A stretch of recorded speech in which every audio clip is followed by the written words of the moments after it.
the future when we do this, there's going to be a different pace that I'll be operating at. I think we can discuss that and negotiate that.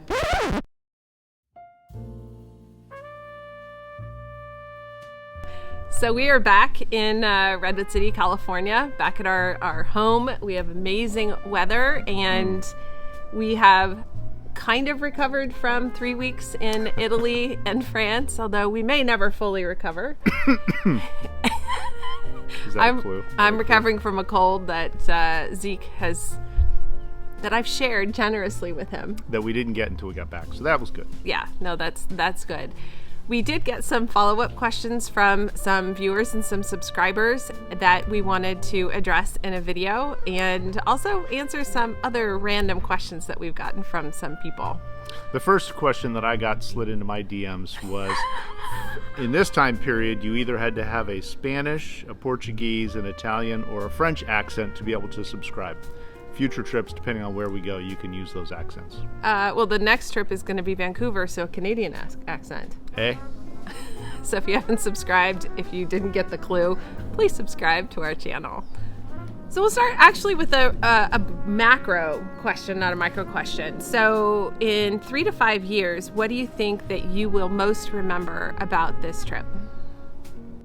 3 to 5 years. I will remember the process of trying to make videos every day. That was the real exercise of this trip on the big scale.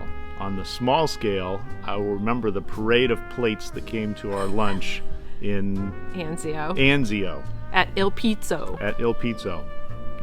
We said, oh, sure, yeah, surprise us. And the plates kept coming. And then it was like 10 plates each to start, and then more food came after that. No, there were 10 tiny little bites, but we thought that was all the food, and then it just kept coming and coming. Yeah, that was fascinating. Yeah. How about you? I think we'll remember that this is the trip that we learned how to create videos. I think from beginning to end, we got better.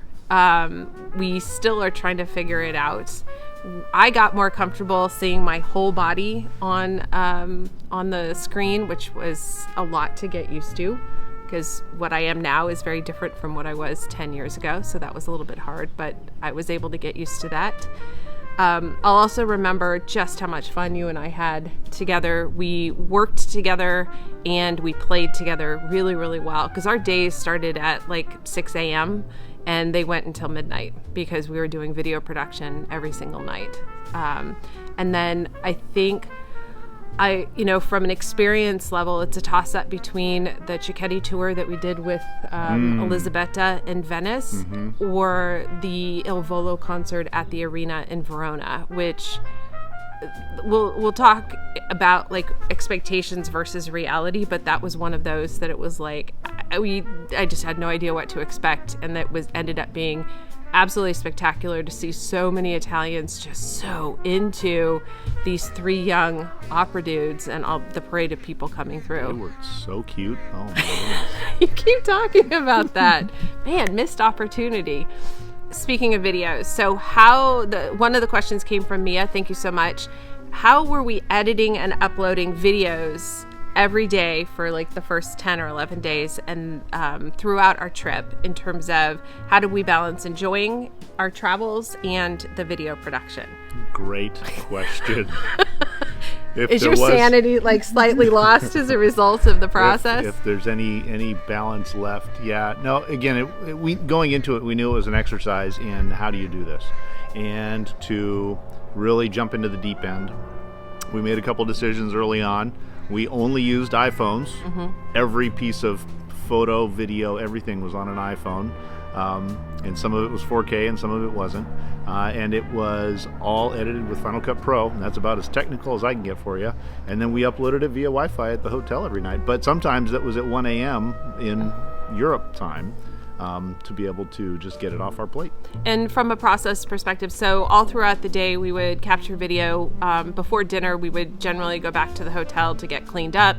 I would airdrop all of my videos to Zeke. Zeke would then pull them into some place, to iCloud or whatever, to then pull into Finalcut Pro, where he would start the editing process and go through and just review everything and put together some sort of a rough cut.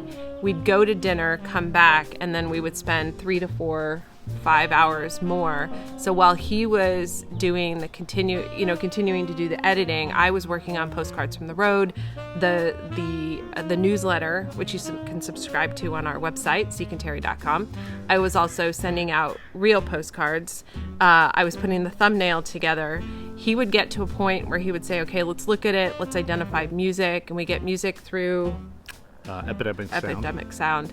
And then he would then go through, do the next cut, get it to 95%. We'd review it. I'd look up spelling on everything for labels. You would apply the labels, you'd apply the logo, do the final smoothing before you would render it and push it up to YouTube. And then once it got to a certain point in YouTube, I would then go through and update the description and the title, put the thumbnail in, and add all the tags for SEO, essentially. And sometimes we had to let it continue to render within YouTube. We'd go to sleep and hope that by the morning that it had successfully uploaded. Otherwise, we were back up at 5 or 6 a.m. in order to finish it up, to be able to push it out. Because I didn't want to get behind. So I wanted to get them out every single day. Yeah, and that happened once when the hard drive failed. And luckily, we were able to get all those images and video back, but then we were a day behind. And we were able to get caught up, but it was also about the same time when we said, okay, daily videos are done. And you also wanted me to be alive. Yeah. We wanted our marriage to survive. We wanted you to be alive. So that actually brings up space.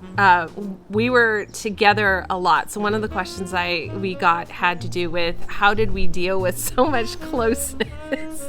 Oh, no. And togetherness, especially since we were working together and we were playing together, and with jet lag and the exhaustion of travel when you're trying to speak a foreign language, 1 or 2 foreign languages. So the question had to do with how did we navigate any sort of friction around all of that? Was there any friction associated with being together so much, and what did we do to establish some space?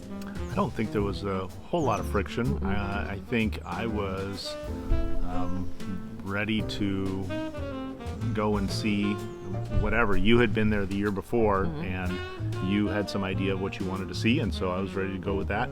And I think when we got tired, we just got tired, and we both respected the fact that each of us was getting tired and needed to shut it down and power up, and then we get on and go from there. Yeah, we tried to do naps. We made sure there was some alone time.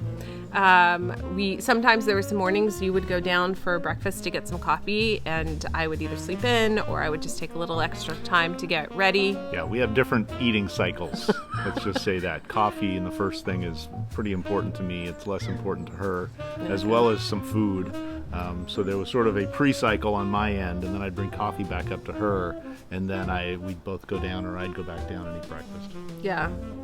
And then there were times when we didn't always see eye to eye on some of the video editing, or we were just a little bit tired, a little bit short. And I think one of us just automatically would just breathe a little bit in order to allow for that. And I think we both did it. You weren't just the one accommodating when I was getting it. We both, we would just, we knew we were in it for the long haul. And so we'd give each other just a little bit more grace as we were going through the process. The question we got around meals, since we ate out every meal, was, is there a meal that stood out for you on the trip? I'd go back to Anzio, that parade of food. Well, the food was interesting and it was good, but it was just this 10 individual plates and then the more food that came after that. I mean, it was all good, but it was fascinating. It was just like, wow, your tables are too small. Yeah, no, absolutely. And for me, the cicchetti wine tour that we did in Venice with Elisabetta of My Venice Experience, that was so much fun. It was such a Terri experience where Elisabetta knew everybody, was able to introduce, say where things were from. So we got to go into places that she's familiar with. So we feel like her friends became our friends, and we've become friends with Elisabetta. And at alla fonda, I think there was this sandwich. It was, I think, a tuna sandwich. on the white bread. Oh my gosh, that was like, I would go back to Venice just to have that sandwich. Something so basic, and we ate high-end food. We spent a lot of money on food. We didn't want to spend as much money as we did. Turns out that things are expensive all over the place, including in Italy and in France. But I think that was probably my favorite thing at alla fonda. Yeah. We got another question from a subscriber on how did the reality of a specific situation match up to how we planned it, or the anticipation or the expectations around it? So I didn't have too many expectations. You'd been there last year. I did all the planning. You did most of the planning. I think my expectations were sort of set as we went, in terms of, we went to this mountain town, mountain village, and then the next one would be a little bit different, better, or then it would be less interesting. So sort of, it was all relative to the first trip. I had no real set expectations. How about you? You'd just been there, so you probably had more expectations. So the two things that I can think of, one had to do around the tours. We, thanks to John, somebody I know from high school, and somebody who we relied upon for a number of different recommendations, so thank you, John. He suggested that we try some of the tours either through Airbnb Experience or Viator, and they had just been in Puglia, and it was like, okay, let's give it a shot. So we did the first one through Airbnb Experiences with Maria in Verona, and had an exceptional time. I think for an under 200, I think that was 150 euro for 2 to 3 hours. That was incredible. I had very low expectations. I thought, the person wasn't going to show up, was going to take us to cheesy places, wasn't really going to know much, and it far exceeded our expectations. So then when we booked the next one through Viator has mixed reviews in terms of tours and stuff, but I had used, I think, Viator the previous year, and I thought, well, let's go for it. So for 200 euro, we got 3 hours with Elisabetta with my Venice experience, and it was exceptional. So now I'm going to be a little skeptical or nervous going into getting tours in the future, because these two were so good. The other thing that I didn't necessarily match up to reality but exceeded reality was the Il Volo concert at the arena in Verona. Didn't know who Il Volo were. They're 3 opera guys who were in their early 20s. And but apparently they're much beloved in Italy, and seeing a concert, we'd seen one in Orange in a smaller arena, and apparently that Roman amphitheater is like 100 years older than the arena in Verona, and the arena in Verona is 50 years older than the Colosseum in Rome. And I thought, well, this will be a kind of a small, intimate thing. It was huge. It was like being at the Oakland Coliseum. It was huge. And the audience was on fire, and they were all age ranges. And we had the wristbands with the lights, and everybody is singing along but us. And we're up at the top, right by where there's the only remaining older outer wall. And we mentioned to a couple people throughout the day that we were going to go see Il Volo at the arena, and they're like, oh my God, I love them. And it was like, what are we walking into? That was an incredible experience that I will probably never forget. That was a lot of fun. Absolutely. So from that, I want to do more local things like that are not touristy experiences, but they're experiences that local people have, or it looked like a lot of people traveled from other parts of Italy to go to this. They were televising it while we were there, and they had a parade of other stars come out. All of them, none of them that we knew. No. But that was one of those that snuck up on us as kind of that was a sleeper. Yeah. No, we lucked out to be in the right place at the right time, and then we got tickets, and we were in the top row, and it worked out. Other than it was in the top row, and it was kind of scary. There was that. So if you could change one thing about the trip, what would you go back and change? I think I would go back and, like every other night or on a very regular basis, just go buy some vegetables and some hummus and not eat out and just eat in something simple and plain, because I think we dined out way too much, and I just got desensitized to some of the really good food that we had. Like the very last meal, which Yeah. was good, but we were so dined out at that point. Yeah, you're just food fatigued. I don't even know if that's a thing, but It was for us. it was for us. Yeah, absolutely. That's what I would do. How about you? So one of the reasons why our trip was as long as it was, and we kind of cut it short at 3 weeks, is our youngest was coming home for the summer. And they were already home for 11 days, 12 days when we were supposed to come home. This is the thing that I mentioned earlier that I would change. If our kid wasn't at home, I probably could have stayed for another week to 10 days, assuming that we were buying some food along the way and we weren't eating out the entire time. I wasn't ready to come home. I was ready to see my kid. I was ready to see my dog, but I was not ready to come home. We didn't have long enough in Paris. It was just 2 days in Paris, and it wasn't long enough, and I felt very rushed at the end. Also, my French came back at a surprising rate, and I really wanted to cement in what I learned or what I practiced and how I improved. So I would have liked to have stayed probably another 10 days. Sure. But I really wanted to get home and see our youngest. So that's the one thing that the reality of the situation that I'd have to change. There it is. Okay, very last question. What was a final takeaway that you want to talk about? The final takeaway is that we can travel and produce content. And the final takeaway is that I just need to adjust how I eat and the activity level, because we did a lot, and on a sustainable level, I don't feel I'd be able to sustain the activity level and the video production and eating out all the time. So in the future, when we do this, there's going to be a different pace that I'll be operating at. I think we can discuss that and negotiate that. I think there is a way to do it so that we don't have to cram so much in to feel that we have to create the same level of content or videos and allow for more time. So I think there's definitely an opportunity for creating better balance around that. I think we're going to try that in Vancouver when we're doing a home exchange. So we'll be able to cook our meals. We are staying in one place for a week. We will then use that to go and explore. Hopefully we have something planned, because Zeke is responsible for planning it, and I'm trying not to freak out. I've just said, look, we just have to have enough content for 2 videos, and I'll be happy. Otherwise, I don't really care what we do, as long as I have appropriate clothing and footwear. That's important.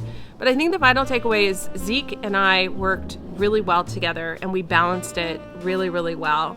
And as long as I can get past my FOMO of trying to get everything all done and see everything, I think we can find a pace that will make it so that I don't come home with a cold, and get sick and then get you sick, because we pushed ourselves so hard on the trip. We were really trying to maximize, and I think that we can continue to find balance, because we do work well together, we do play well together. And in the end, it was really a lot of fun. And as I said, I wasn't ready to come home. It wasn't like, oh my God, we're done. I'm done with your face. They're probably done with my face, but yeah. So, but I was absolutely thrilled, because I was a little bit nervous about, how is that going to work out? And it worked out so much better than I anticipated. Cool. Well, a week from now, basically, we're off to Vancouver. And what are we doing? I got all kinds of ideas. They're secrets, though. If you have any follow-up questions, feel free to drop us a line either at zekeandterri@gmail.com or on Instagram, or even on the website at zekeandterri.com. We'd love to hear them.